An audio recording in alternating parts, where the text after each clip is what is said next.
Renters across Boise are struggling to get by. A recent report shows that prices are up more than 21% year to year. CBS 2's Ariana Piper is taking a closer look at this issue and offers some help. Boise saw the nation's sharpest decline in rents this month, with prices down 3% from September to October. The rent costs actually decreased a little bit since that peak in the summer. Do you maybe have an idea why that is? No, I don't know if maybe some of the supply is catching up with a bit of the demand. We knew that the prices couldn't just continue to go up and up and up without any change in direction.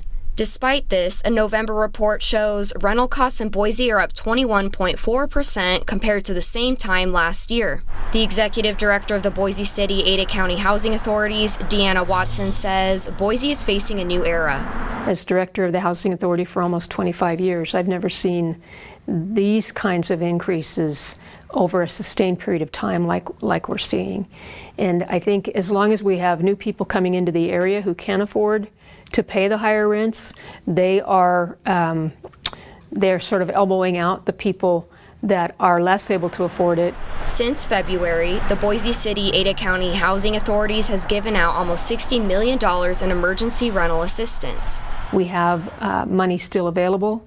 We encourage any renters in Boise or Ada County who have felt the impact of COVID, who are at or below 80% of median income, which captures the vast majority of renters in the area, to get in touch with us.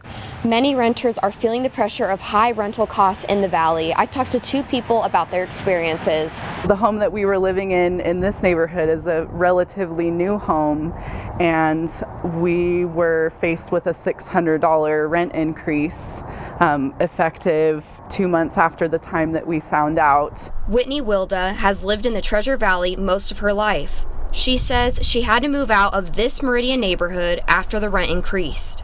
It's understandable when there are rent increases that are associated with property tax increases and, other necessities that need to be paid, but such drastic rent increases and when homes are still so new makes me question if it's needs-based or, people capitalizing on those in vulnerable situations.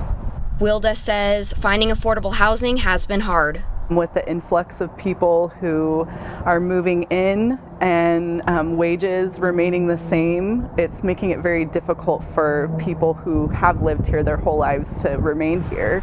Back in Boise, Gino Aguilar says he has lived in Boise for 30 years and has been in the same duplex for 22 years. All of a sudden, during the year, we'd get a letter saying rent's going to go up $50, and then again $50, and then when I found you, I was online just looking around because we got a letter that day that said it was going up $100. On top of the rent increases, he said his photography business took a hit due to COVID-19. How do you live when rent is 100% of your income? And although I still do photography jobs, so I guess I can't say 100%, but 90%, 80% of your income? Aguilar says he hopes landlords can become more understanding and treat their tenants better. I understand that landlords, this is their business, they need to make money and such, but if there was some kind of limit, there has to be 2 years between raising the rent, and the rent can only be raised 5%, 7%, 8%. Aguilar says he doesn't know what to do if things don't change. I'd like to stay, but if I have to move, that's where my anxiety is. I have no idea where I would go. I mean, where would I go? If you need help, you can reach out to the Boise City Ada County Housing Authorities. We'll have their contact information in this story on idahonews.com. In Boise, Ariana Piper, CBS 2 News.